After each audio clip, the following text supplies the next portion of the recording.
Miss Fame is one of my favorite drag queens from RuPaul's Drag Race Season 7. Now, Miss Fame came in as a very eloquent queen with a nice makeup application and very stylized dress. However, many of the other competitors gave her criticism for being too polished.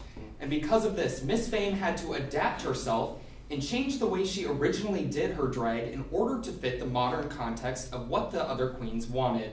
This idea of Miss Fame changing her opinion from what it originally started as is clearly reflected in today's quotation by Rachel Field. "I've seen public opinion shift like a wind and put out the very fire it lighted." What Rachel Field is trying to tell us today is that oftentimes our opinions shift over time in order to modernize ourselves with current context.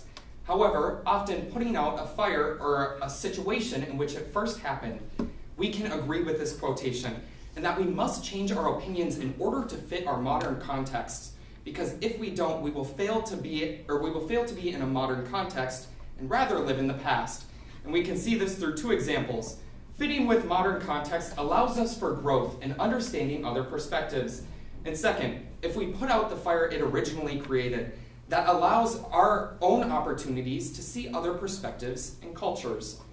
First, we can see that if we modernize the way we are going about our life, it allows for own personal intrinsic growth.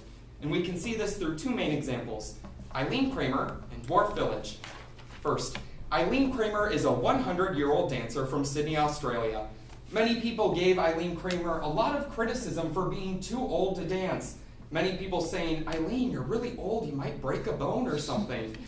However, Eileen Kramer stands by her work and her age, and rather she was able to modernize herself by saying that this is something that's acceptable and going against the common wave of not dancing at that age. Because Eileen Kramer was able to modernize her opinions on dance and show that it was something acceptable, many other people have followed suit with her actions within Australia.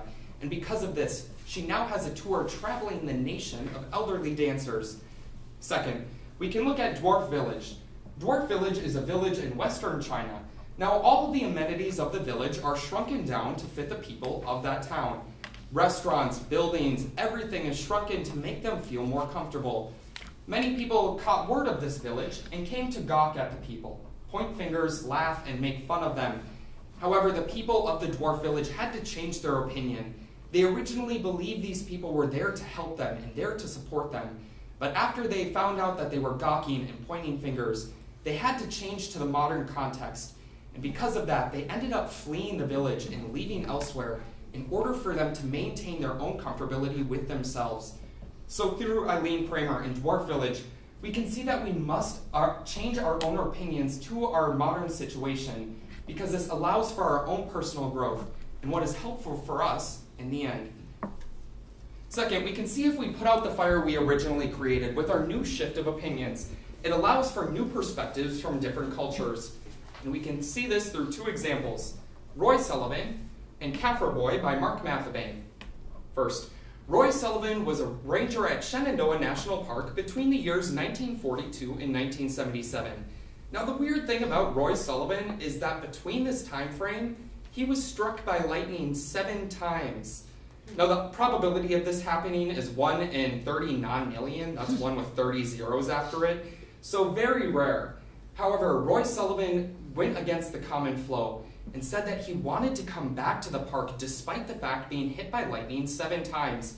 This change in his perspective from originally being afraid of the park after his 7 strikes showed other rangers that this is not something to be afraid of, and rather this park has no harm, and he was able to allow other perspectives and new cultures to follow suit.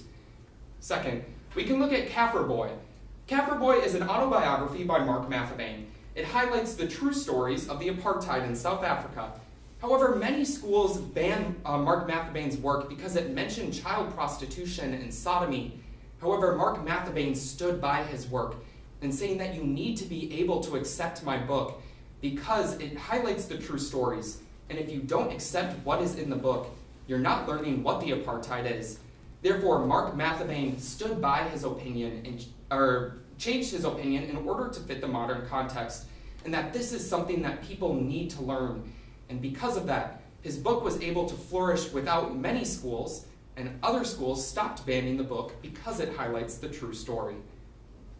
In returning to today's quotation by Rachel Field, I've seen a public opinion shift like a wind and put out the very fire it lighted. What Rachel Field is trying to tell us is that we need to modernize our opinions to fit our modern context, because if we fail to do so, we're only living in the past and not learning from current cultures.